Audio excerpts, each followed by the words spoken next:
Hello students, welcome to all of you on my YouTube channel Shukla and company.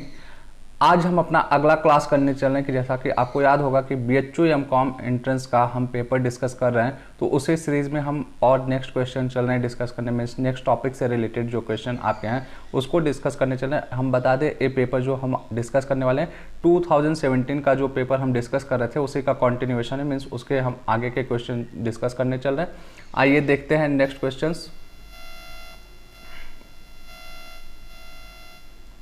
Question number 88 जो कि banking से related आपका है।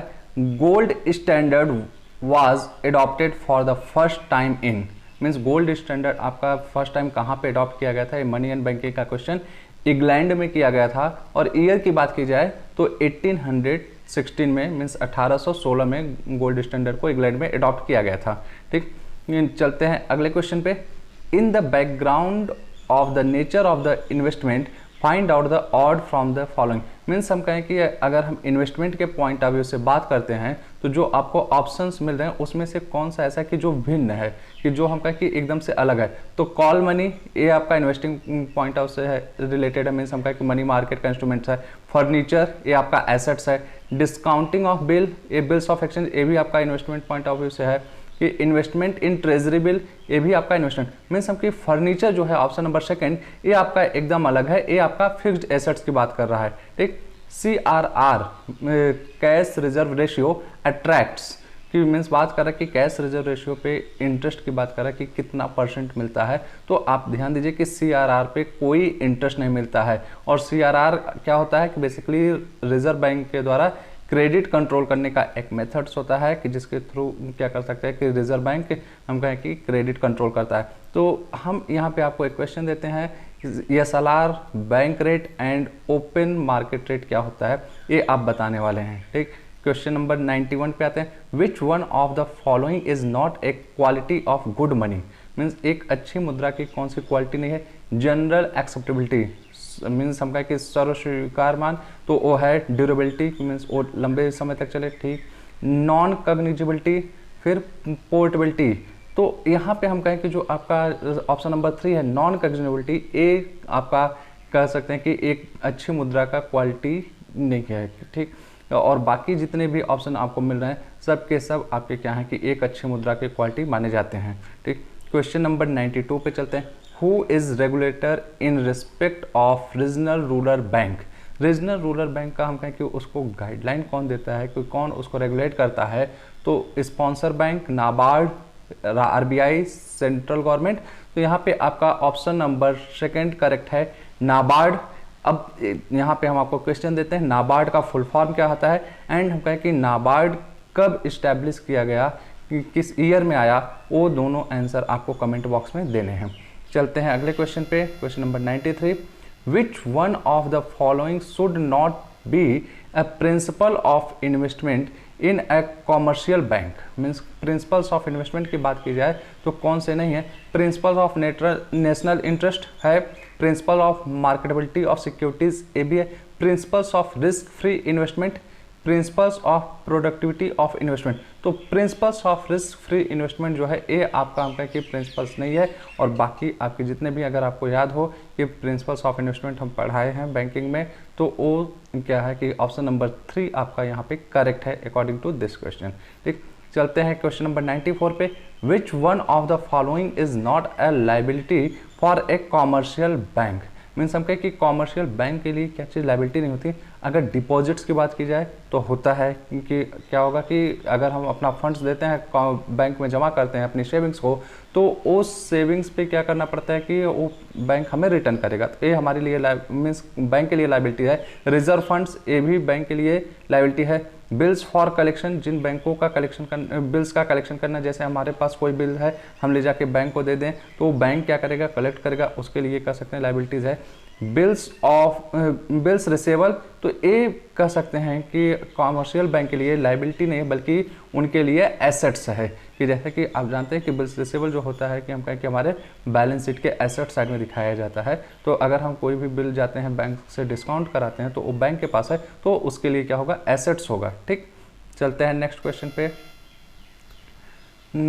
The number of countries having members of IFC at present is, means हम कहें कि IFC में कितने मेंबर हैं करंट टाइम में, तो ये 184 मेंबर्स हैं। अब IFC का फुल फॉर्म क्या होता है ये आप हमें कमेंट बॉक्स में बताने वाले हैं। चलते हैं question number 96, bankers relation with customer in case of deposit account is that of, कि हम कहें कि अगर कस्टमर हम बैंक में अपना अकाउंट ओपन करते हैं तो उस टाइम बैंक से मेरा क्या रिलेशन बैठता है, तो ऑप्शन नंबर ए करेक्ट है। यहाँ पे गलत ऑप्शन लगा हुआ, ठीक, डेटर्स एंड क्रेडिटर्स का रिलेशन बैठता है बैंक के साथ। अब हम कहें प्रिंसिपल और एजेंट का रिलेशन बैंक और कस्टमर में कब बैठता है, ये आप हमें कमेंट बॉक्स में बताने वाले हैं, ठीक। चलते हैं नेक्स्ट क्वेश्चन पे। The proper authority to call extra ordinary general meeting of a public company is, means हम कहें कि किसके पास ये कह सकते हैं राइट्स है एक तरीके से कि एक्स्ट्रा ऑर्डिनरी जनरल मीटिंग बुलाने का एक पब्लिक कंपनी में, registrar of the companies, court, board of director of the company, central government. तो आपका ऑप्शन नंबर 3 करेक्ट होगा। बोर्ड ऑफ डायरेक्टर के पास ये राइट्स होता है, वो एक्स्ट्रा ऑर्डिनरी मीटिंग बुला सकता है। अब एक्स्ट्रा ऑर्डिनरी मीटिंग क्या होता है ये आप हमें कमेंट बॉक्स में बताने वाले हैं, और साथ ही साथ आप ये बताएंगे कि जनरल मीटिंग का जो होता है कि दो जनरल मीटिंग के बीच में कितना गैप होना चाहिए एक कंपनी में, ये भी आप हमें कमेंट बॉक्स में आंसर करेंगे, ठीक। चलते हैं क्वेश्चन नंबर 98 पे। द चार्टर और the constitution of a company, means हम कहें कि जो कंपनी के डॉक्यूमेंट्स होते हैं कि आपका prospectus, article of association, memorandum of association, तो इसमें से कौन सा ऐसा डॉक्यूमेंट्स है जिसको हम कह सकते हैं चार्टर ऑफ कंपनी के नाम से जाना जाता है, तो मेमोरेंडम ऑफ एसोसिएशन। आप ये सारे क्वेश्चंस आपको हम कहें कि देख सकते हैं कि क्लासेस में हमने पहले भी डिस्कस किया है, जो आपको PDF देते रहे उस PDF में भी ये सारे क्वेश्चन डिस्कस किए जा चुके हैं। तो आई होप सारे क्वेश्चन आपको बड़ी आसानी से आ रहे होंगे, ठीक। चलते हैं नेक्स्ट क्वेश्चन पे। विच of the following is not the characteristics of A negotiable instruments, means एक निगोशिएबल इंस्ट्रूमेंट का क्या कैरेक्टरिस्टिक नहीं होना चाहिए। It must be in writing, तो होता है कि कोई भी निगोशिएबल इंस्ट्रूमेंट होगा और राइटिंग में होना चाहिए। It must be freely transferable, yes transfer किया जा सकता है, मीन्स हम कहें कि इंडोर्स किया जा सकता है। It must be registered, registered होना जरूरी नहीं है। It must contain definite amount of money, हाँ होना चाहिए। ब्लैंक कभी भी नहीं लिख सकते हैं, ब्लैंक जो होता है निगोशिएबल इंस्ट्रूमेंट एक्ट के थ्रू नहीं अलाउ है, ठीक। तो ये आपका ऑप्शन नंबर 3 यहाँ पे करेक्ट है।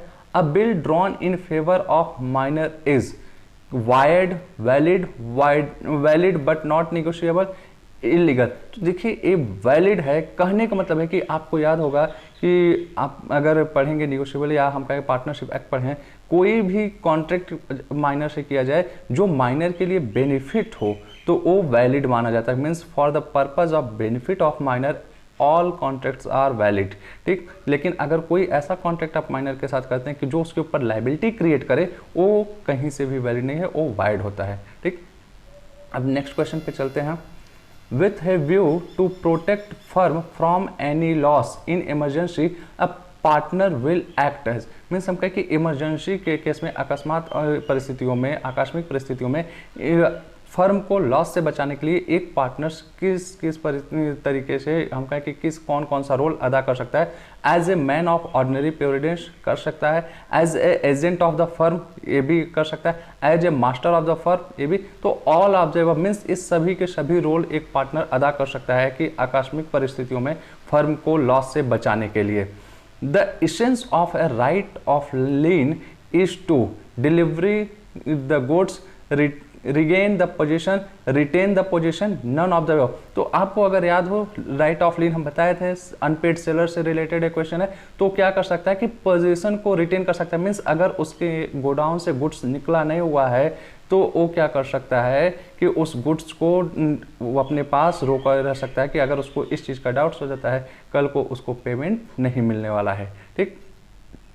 अनपेड सेलर्स का मतलब होता है कि जब उसको पेमेंट नहीं मिला हो, अभी भी पेमेंट बाकी है। तो चलते हैं अगले क्वेश्चन पे 103 पे। Stipulation in contract of sale of goods whose violation by seller gives a right of rescission to buyer is called, तो अब देखिए कि अगर हम कहें कि कोई भी कॉन्ट्रैक्ट ऑफ सेल है, उसमें अगर हम कहते हैं कि सेलर की तरफ से कुछ भी वायलेशन किया जाता है, तो जहाँ पे कोई राइट्स बायर को मिलता है, तो कंडीशन होता है आपका ऑप्शन नंबर 3 यहाँ पे करेक्ट है। The meaning of the doctrine of caveat emptor. अब कैविटी इम्पटर का मीनिंग क्या होता है आपको हम पहले भी बता चुके हैं। ऑप्शन नंबर 2 यहाँ पे करेक्ट है। Let the buyer be aware means क्रेता सावधान, कि अब देखिए कि कभी भी कोई बायर ये है कि जो हम कहें कि आप परचेजिंग करने जाते हैं किसी भी सामान का, तो जनरल रूल जो होता है कि आप गुड्स को इंस्पेक्शन कर सकें, और हम कहें कि सब कुछ सेलर पे ही नहीं छोड़ दीजिए, तो उसी के लिए ये आया है रूल कि means let the buyer be aware, कि जो चीज़ें जनरली आप जान सकते हैं अगर आप उसको नहीं जान रहे हैं तो यहाँ पे आपकी गलती होगी, सेलर की गलती नहीं होने वाली है। ठीक, चलते हैं अगले क्वेश्चन पे।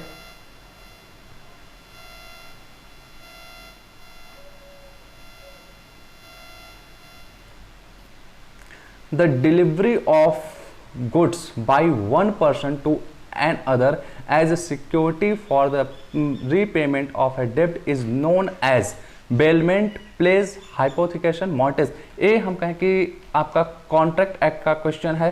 तो अब यहाँ देखिए बेलमेंट क्या होता है और प्लेस दोनों में कंफ्यूजन हो सकता है। यहाँ जो करेक्ट आंसर है आपका प्लेस। बेलमेंट बेसिकली हम बोलें कि यहाँ पे क्या होता है कि एक पर्सन अब दूसरे पर्सन के पास अपना सामान जाके दे देता है किसी एक स्पेशल पर्पस के लिए, और जैसे वो पर्पस कंप्लीट होता है तो जो पर्सन के पास सामान दिया जाता है वो वापस मिल जाता है। या हम कहें कि जो पर्सन अपना सामान दिया रहता है सामने वाले को, उसको जैसे भी डायरेक्शन देगा सामने वाला पर्सन उसी तरीके से उस सामान का यूटिलाइजेशन करेगा, कि मीन्स हम कहें कि सेल करना होगा सेल कर देगा, या वापस करना होगा वापस।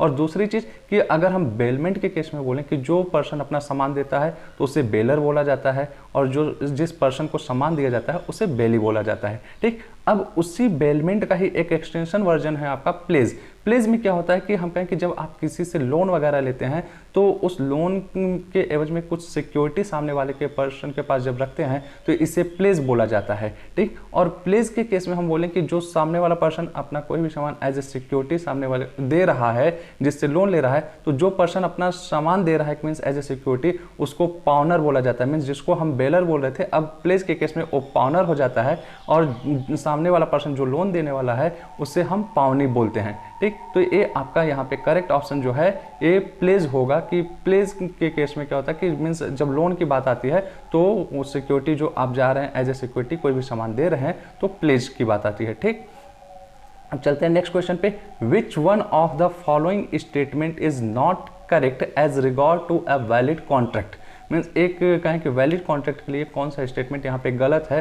तो सम कंसिडरेशन, ये तो इंपॉर्टेंट है कि मीन्स विदाउट कंसिडरेशन कोई कॉन्ट्रैक्ट आपका नहीं हो सकता है। अब वो कंसिडरेशन क्या होता है कि पास्ट प्रेजेंट फ्यूचर हम कहें कि कुछ भी हो, मॉनेटरी हो नॉन मॉनेटरी सब चीज़ चलता है, बट विदाउट कंसिडरेशन आपका कोई भी कॉन्ट्रैक्ट नहीं हो सकता।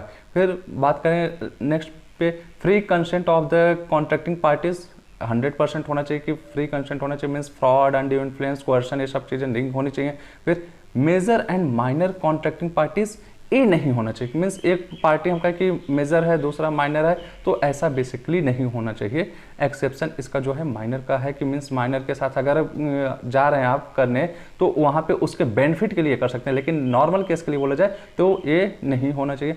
A lawful object, lawful object के लिए आपका होता है कॉन्ट्रैक्ट। ठीक, चलते हैं नेक्स्ट क्वेश्चन पे। ए agree to pay ₹1 lakh to be if he discovers treasures by magic is. और देखिए यहाँ पे कह रहा है कि ए क्या करता है कि बी को 1 लाख रुपए देने के लिए रेडी होता है कि अगर बी क्या करे कि कुछ जादूगिरी से कि खजाना खोज दे, तो क्या ये पॉसिबल है। तो यहाँ पे हम कर सकते हैं एक वाइड कॉन्ट्रैक्ट है, इलीगल नहीं है, या हम कहें कि अवैलिड कॉन्ट्रैक्ट नहीं। अब यहाँ पे इलीगल कॉन्ट्रैक्ट्स क्या होते हैं वो आप हमें कमेंट बॉक्स में बताएंगे, एंड वाइडेबल कॉन्ट्रैक्ट्स क्या होते हैं ये भी आप हमें कमेंट बॉक्स में बताने वाले हैं। चलते हैं नेक्स्ट क्वेश्चन पे। A wide agreement is one which valid but not enforceable at the opinion of both the parties enforceable at the opinion of one of the parties, not enforceable in the court of law। तो option number 4 correct है as per Indian contract act 1872। ये आपका correct option है कि not enforceable in the court of law, means जिसे आप कहें कि कोर्ट में नहीं इन्फोर्स करा सकते हैं, जिसे कि हम कह सकते हैं कि उसको आगे नहीं बढ़ा सकते हैं, तो वो आपका क्या होगा कि वाइड एग्रीमेंट कहलाता है। अब यहाँ पे एक क्वेश्चन हम आपको और देने जा रहे हैं कि इंडियन कॉन्ट्रैक्ट एक्ट 1872 कब लागू हुआ, मीन्स कब बन के तैयार होकर वो लागू हुआ है, ठीक है, प्रैक्टिकल में। अब चलते हैं नेक्स्ट क्वेश्चन पे। Which one of the following is a principle of directing. ये देखिए आपका मैनेजमेंट से रिलेटेड क्वेश्चन है। अभी आपका मैनेजमेंट में टॉपिक्स बचे हुए हैं, तो अगर हम यहाँ पे बोलें कि जो करेक्ट ऑप्शन आपके लिए है principle of managerial communication, means हम कहें कि अगर जो आपका मेन प्रिंसिपल है डायरेक्टिंग करने का, तो जो मैनेजमेंट है वो प्रॉपर वे में कम्युनिकेट कर सके, तो प्रिंसिपल ऑफ मैनेजरियल कम्युनिकेशन ये आपका करेक्ट ऑप्शन है। फिर direct authority exercise by A superior over his subordinate is called. देखिए कि ये भी आपका मैनेजमेंट से रिलेटेड है, अभी इस टॉपिक को पढ़ाना है। ये आपका करेक्ट ऑप्शन जो है लाइन अथॉरिटी है। लाइन अथॉरिटी में क्या होता है कि हम कहें कि ऑर्गेनाइजेशनल स्ट्रक्चर जब आप पढ़ेंगे तो उसमें आपका लाइन ऑर्गेनाइजेशन आता है। तो लाइन अथॉरिटी ऑर्गेनाइजेशन में क्या होता है कि जो वो हम कहें कि कोई भी चीज़ें चलती हैं कि वो टॉप टू बॉटम लेवल पे जाती हैं, मीन्स हम कहें कि जो यहाँ पे कि कोई भी इंफॉर्मेशन फ्लो होता है वो टॉप टू बॉटम जाता है। तो ये लाइन अथॉरिटी में सुपीरियर ओवर हिज सबऑर्डिनेट की, अगर कोई सुपीरियर पे है वो अपने सबऑर्डिनेट पे दे रहा है कोई भी डायरेक्शन, तो लाइन अथॉरिटी की बात है। Which one of the following is the oldest form of the organisational structure.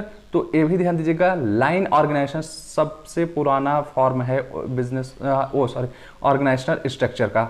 अभी आपको पता होगा कि बिजनेस मैनेजमेंट में हम ऑर्गेनाइजेशन पढ़ा रहे हैं, तो आने वाले क्लासेज में ये पॉइंट्स डिस्कस होने वाले हैं, ठीक। चलते हैं नेक्स्ट पे। Management by objectives can not be done without decentralization of authority, without delegation of authority, without defining clearly the task to be performed, without division of work। तो अब देखिए कि मैनेजमेंट बाय ऑब्जेक्टिव जो है कि without defining, अगर आप किसी को उसका कहें कि टास्क नहीं डिफाइन करेंगे तो फिर आप उसके ऊपर कोई कंट्रोल भी नहीं कर सकते हैं, कि पहले सामने वाले को उसके कार्यों को बताइए कि उसे करना क्या है। तो ये मैनेजमेंट बाय ऑब्जेक्टिव यही बोलता है। तो यहाँ पे ऑप्शन नंबर सी आपका करेक्ट है कि without defining clearly the task to be performed, ठीक। नेक्स्ट क्वेश्चन पे चलते हैं।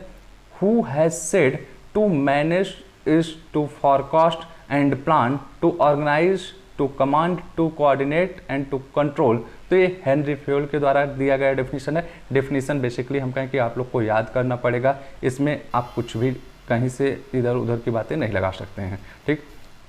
चलते हैं नेक्स्ट पे।